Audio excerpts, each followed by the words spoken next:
nice little additional family member or visitor that's joined Doris. Hey, Hey. what's your name? What's your name? My name is Simon. Hello, Hey, Simon. That's a very nice name. Beautiful. Well, welcome. All right. Welcome to our Live and Love, Simon. All right. He's So super happy that he can join today because usually it's 1 hour later here in Germany and he has to be in bed already. So special wow. 2 weeks. We're very happy to have you. I don't know if we'll be able to hold your interest today, but we're so thrilled to have your presence. So yeah, this is a really interesting week for the conversation, this live and love conversation that is continuing. As you know, we've been exploring the nature of happiness throughout the month, and last week we dove deeply into, we're going to say that inward explanation, kind of exploring the difference between absolute happiness and relative happiness, but it was very much from a personal, myself, I am perspective. And we thought it valuable because there is nothing in the reconnective healing experience that is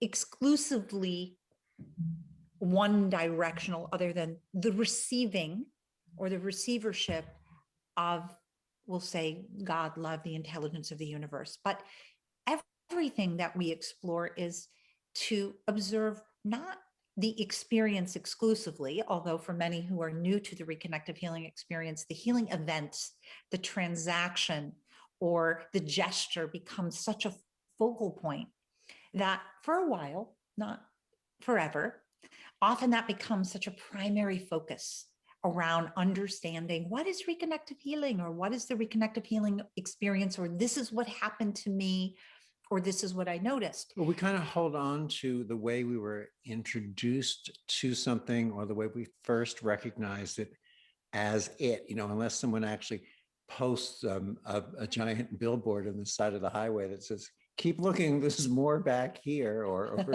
like a box we just had that said, don't look inside, there's nothing in here for you to see. That we don't know to look further, and sometimes we don't want to let go of what we have because there's a little bit of fear in back of, what if we don't find anything behind it, and what if we don't get back to it? And quite frankly, that is the powerful component that is threaded through all what we'll call feelings, thoughts, states. So the reconnective healing experience gives you a state while it explains, reveals, ignites, infiltrates, all those words, what's behind it. And that's the difference between, in a way, the reconnective healing experience and the energy, light, and information. Yeah. Right, which is infinite. But we talk a lot, and we're not going to spend a lot of time on this part of it today, but we talk a lot about, fear and love concepts. And I just want to remind us that when we discover certain kinds of fears, they're not to be, necessarily punished or pushed away, as much as maybe they're to acknowledge, look what's here.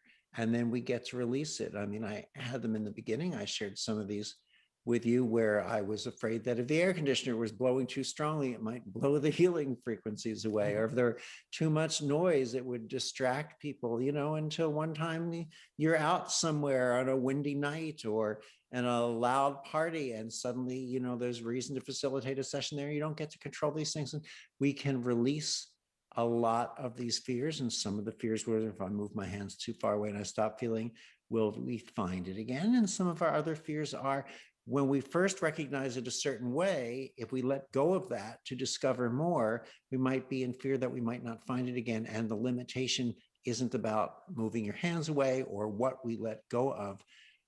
the limitation is our fear to let go, because ultimately, as Jillian and I have been discussing with you, really, when we let go of absolutely everything that we can, the only thing that's left is us. And when we let go of that last thing, we're not letting go of us, we're discovering us.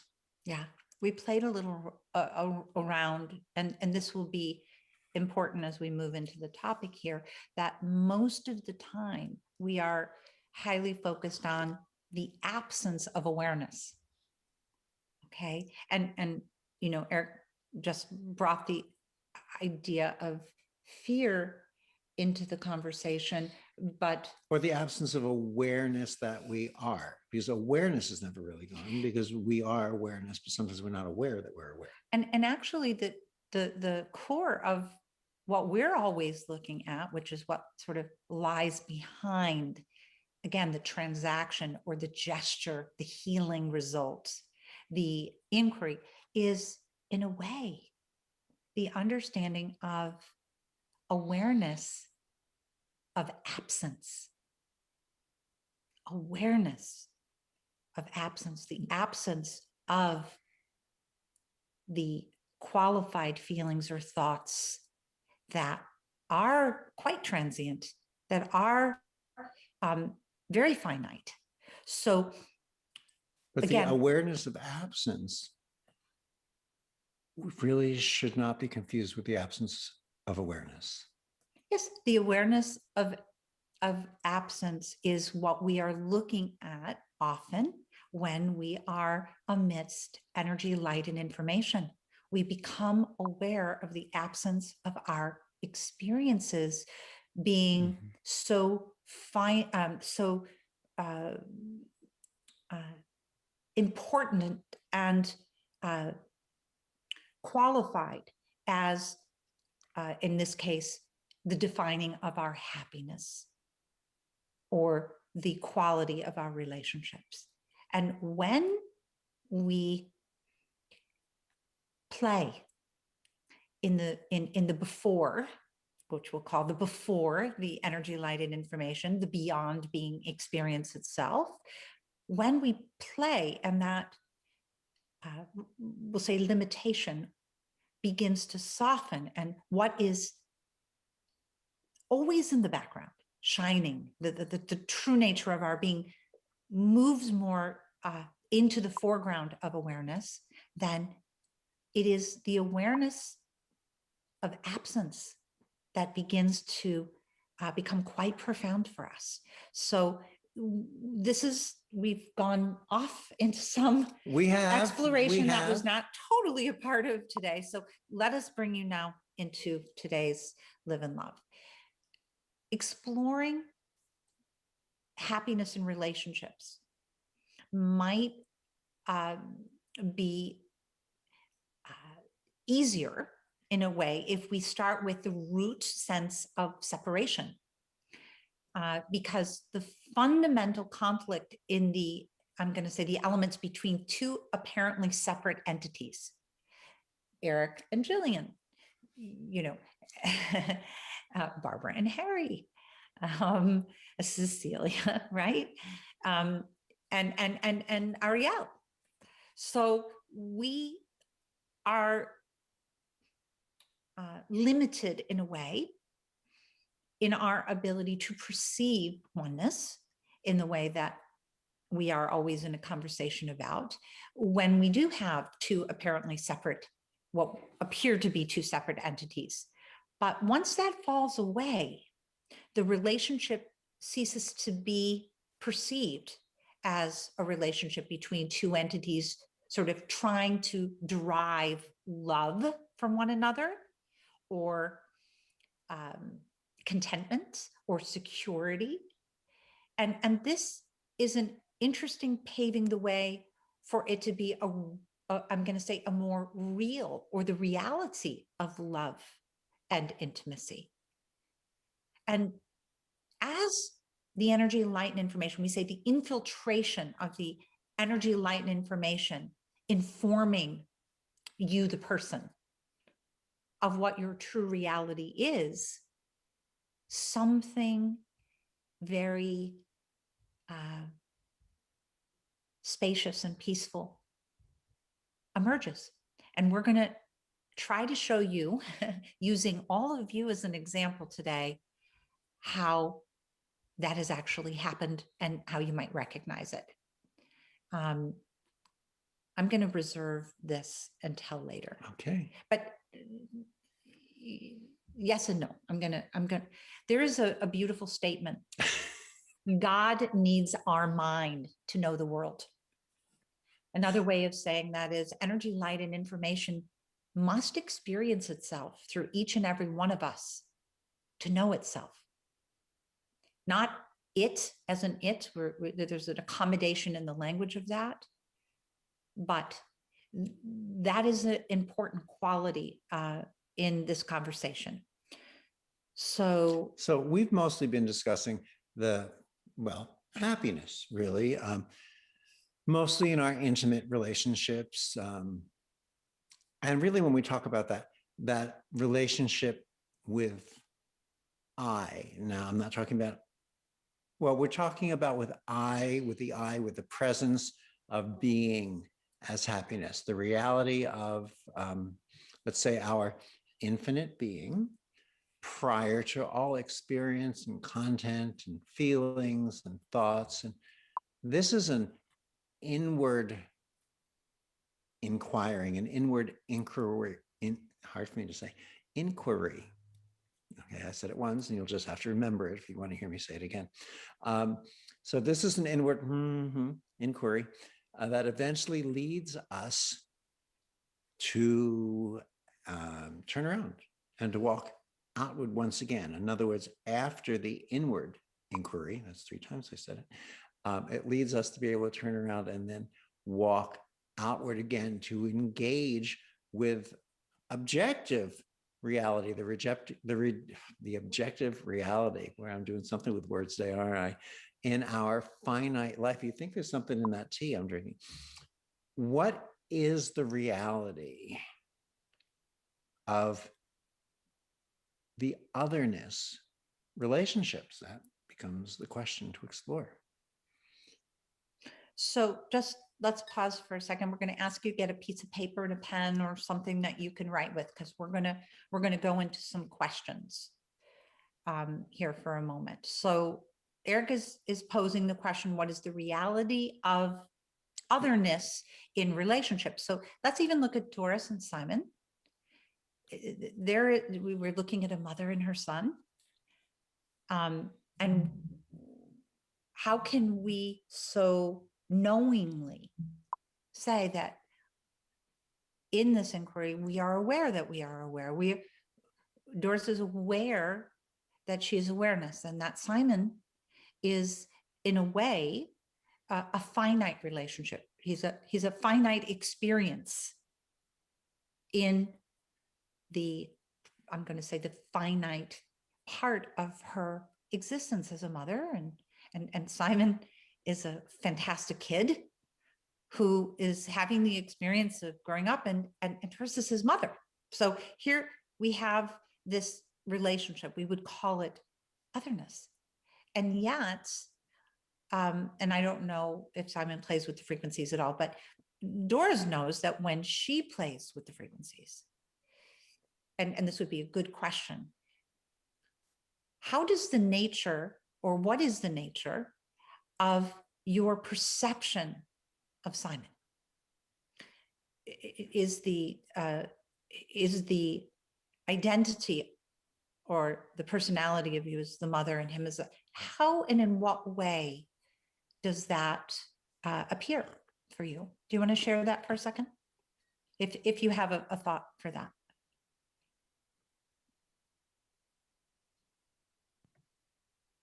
I'm going to have Doris unmute if she can. Yeah, I just unmuted myself. Okay. We can hear you. Sharing screen. We can hear you. Okay. Yeah, so Simon plays with the frequencies. He more or less even brought me to experience all this, because he's very hypersensitive, and he's a lot about talking about energies and how he feels the world and how he connects. So it's very special. He doesn't understand, so I can talk about it. Yeah, and so my experience is very, very, let's say, interesting, because he's super sensitive. The first time I had my level 2 and I really kind of facilitated a session with him, he was talking about it for hours, and it was kind of it was really a change in our dynamics. Like, our connection changed just from working with the frequencies. And Tell me how would you express, just very simply, if I were to say, what would be the nature in 1 or 2 words that you would use to describe this idea of something changed? It went away from using words. It was before that I described a lot more, and then it was just kind of dissolving into, yeah, some kind of clarity. I just intuitively felt what changed for him, how he perceived things. It was more like a merging into knowingness instead of trying to verbalize things. Okay, beautiful. So here's what we want to kind of pose as the inquiry for all of you today in the L&L.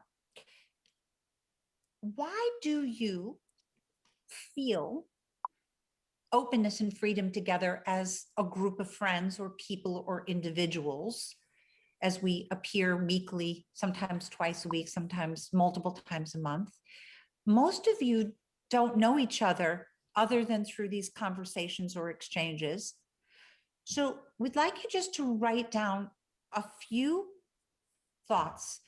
What is the nature of your relationship to, or how would you express the nature of your relationship just to the people in the RLC, just even in these gatherings? What would you say is the nature of your relationship? Again, most of you don't know each other at all, other than through these conversations or exchanges, which would simply be just a conversation or exchange. So just write down a few thoughts on that. And while you're at it, what is the understanding that you feel you have together that really drives you to be here weekly to share with one another?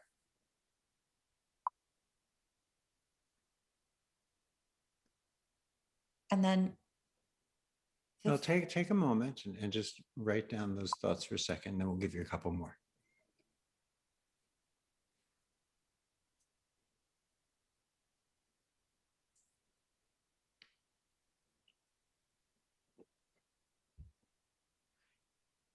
And then the third question would be, what do you think the impetus or the impulse is that allows you to share so personally and listen so deeply with a group of people that by all outside circumstances would say, you don't know each other?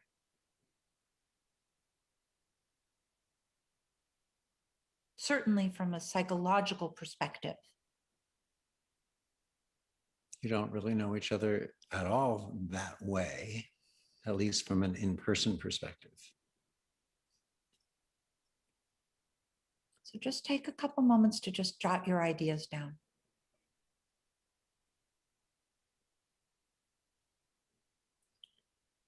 Now, we want to bring an observation to this. And you might document this. Factually speaking, if you are truthful in understanding this relationship, you will recognize that none of you are really asking for anything from one another. Ask yourself, in this gathering, if you pick anyone, are you really asking for anything from any one person in this gathering? Well, I'm asking for one thing from some of us in this gathering, which is the YouTubers. We want to say hello. And we're sorry we're about to cut out from you being a part of this right at this moment. But if you want to continue with us and join us, there is a link below that you can click right onto, and you can join the RLC and join some of our gatherings and become a part of us. So there's a description of it, and you can continue watching in the link below, and we hope that you'll stay with us. So to carry this further, we even want you to recognize that you are not the object of anything to or with one another. Yet you have, as we're observing, love, peace, even a trust somehow that would define friendship. And I wonder how much we actually have looked at that. We actually have entertained some thought about that, or brought that awareness to a more cognitive understanding. And again, hey there, family. Dr. Eric and Jillian here. Welcome, everyone. And we're very excited about Reconnective Life, our first online global community. This is the most exciting way we've been able to get together since I founded the Reconnection. It'll be a place where we can do things together. We'll move into breakout rooms at times when that's appropriate. We'll have energy interactions and meditations and exercises. In other words, expect things you haven't seen before. You are so charged. Things we He is so lit about every new way we get to be together every day. Just be together. Let us just speak a little bit about what is going to be the shape of this community. In this community, we can share and discover more. Here we can talk to each other, we can chat, we can learn from and about one another. Jillian, me, our life leaders, and you will be in daily conversation with you. Weekly, we will have Facebook Lives. We will be with you every Wednesday. Sometimes it'll be just Eric. On occasion, it might just be me. Sometimes it'll be the two of us. It's all about giving you a way to look at the week living in the frequencies. And in every fourth week, we will include a live Q&A, so we can talk about the things that have been coming up for us, discuss back and forth, share, grow, expand together. And the ever-growing library of content that has been created over 20 years that will be on demand for you. It will be on-demand content for you to view, enjoy, share again with your inner circle. And monthly, we are going to have live Zoom retreats. We're going to bring in some exercises and experiences and things that previously we've reserved for our physical retreats, you know, when we were in the different location resorts and things. And we're modifying them so that we can work with these with you in your home, in your living room, in your den. Put into the chat line, what is facility? We're having these weekly Zoom in-depth Q&As. Finally, they have a place and space to just define what does that really mean living in the frequencies. This is something that is in all of us. Everyone can do this. It doesn't matter how many levels you've gone through or how well you know the programs.